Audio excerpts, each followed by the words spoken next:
video of electrostatic potential and capacitance chapter, and in this video we will be dealing about the topic of potential energy in an electric field. So let's start. So in this NCERT itself they have subdivided into three parts. First for a single charge, and then for two charge in an external field, and then for dipole.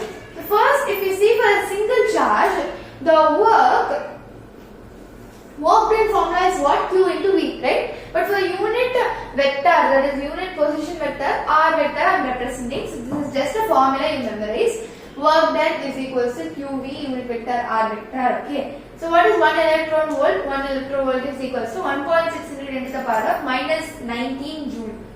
Okay. This is just a unit represent the work. I can also tell by joule, so which is what I have written 1.6 into the power of minus 19 joule, and this is what is all about the potential energy of a single charge. But what if I am going to represent it by a system of charges?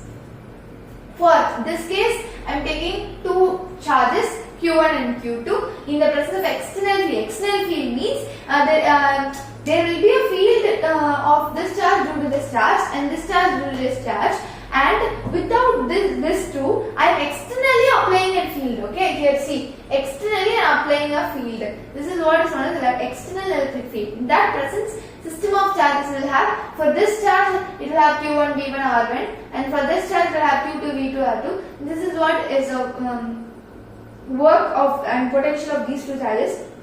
And without these two charges, this charge and this charge will itself exhibit a field, that potential is U is equals to KQ1 Q2 by R12. This is what we saw in the previous class, last video. I discussed this in detail. This is what is all about the potential energy of a system of two charges. Here two charges is involved. And now let us go and get into the concept of the potential energy of a dipole in an external electric field. If you see here, dipole, positive and negative are opposite, equal and opposite charge separated by a small distance of 2a. So now what I am going to do, I am just going to move this dipole like this.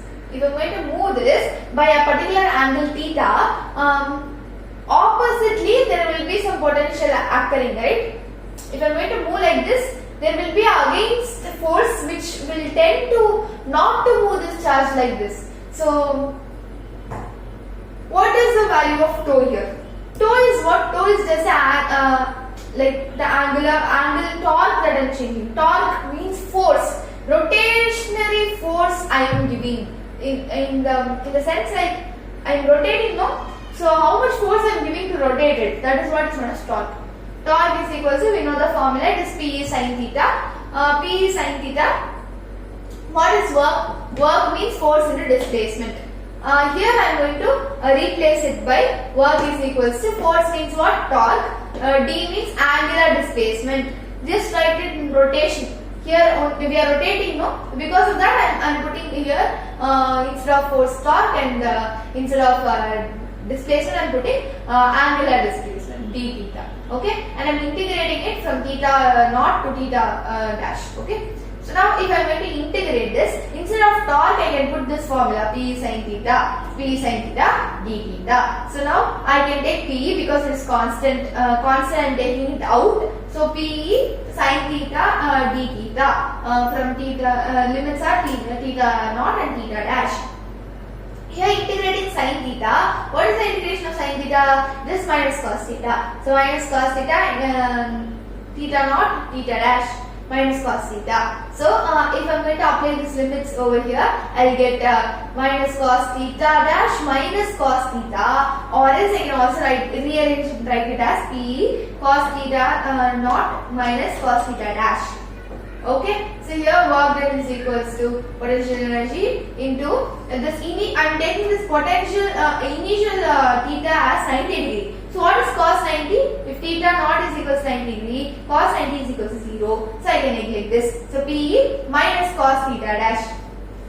I am writing P minus cos theta dash. So what is W? W is equals to minus P cos theta. This is what the final derivation that I have got. So I can write if it is a dot product, P cos theta means I can write it as dot product vector minus P dot E, like that I can write. This is what the final work that I got using this derivation. So without this also, why did I take this theta naught as 90 degree? Why did I take it as 90 degree? Let me explain that. So in this case, if you take E, that is ENP, that is potential energy, and dipole moment ENP will be here. ENP will be electric field and the dipole moment. Like electric field and dipole moment will be perpendicular, means tau will be maximum and potential energy will be minimum.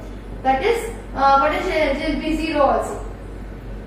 Because potential energy is what? P cos theta. If theta is equals to 90 degree. 90 degree means cos 90 means it is 0. Cos 90 0 means potential energy will be 0. Cos 90 means what will happen to the potential energy? Potential energy will be minimum 0. But force will be maximum. Torque will be maximum. Torque and potential energy will be opposite. And in similar case, if the theta is equal to 0 or 180 degree, it is either parallel or anti-parallel like this also, the tau will be 0 and potential energy will be maximum. Because cos 0 is equals to 1, then P, work done is equals to P. So the potential energy will be maximum, but the torque, the force will be 0. Okay, this is what is the derivation by this method.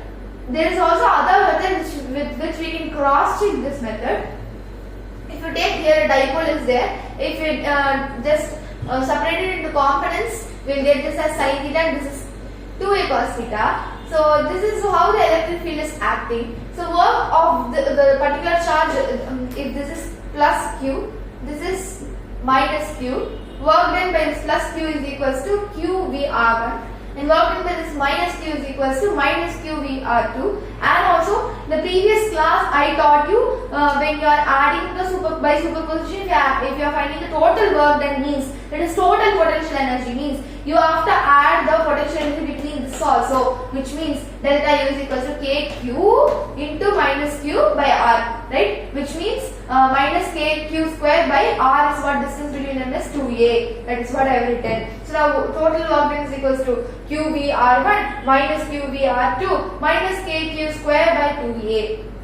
Now I am taking q common from this term, q Vr1 minus Vr2 by q square k by 2a. Here in this case what I am doing, I am going to neglect this term q square k by 2a because I just want this term, right? Because I want to derive P cos theta. This one alone is enough, and there is one formula for Vr1 minus Vr2. The formula is which is for this is what QV, right? QV means what? Work done, right? So work done, what a formula is what? It is EDL cos theta, right? EDL cos theta. So I am just putting EDL cos theta here instead of this whole term. What is E? I am just putting E. But here the electric field is acting opposite in this place, so I am putting the negative sign over here. So minus E dl. Instead of dl, can I put what is the distance here? 2a. So instead of dl, I am putting 2a, and cos here I am simply putting. So minus E 2a cos theta. We know 2aq is equals to what? Dipole moment, so P. So instead of 2aq, I am substituting P. So I got the answer minus P cos theta. So with this I am completing this concept completely. In next video we will be seeing about electrostatics of conductors. Okay. So if you like this video, please like, share and comment. Bye.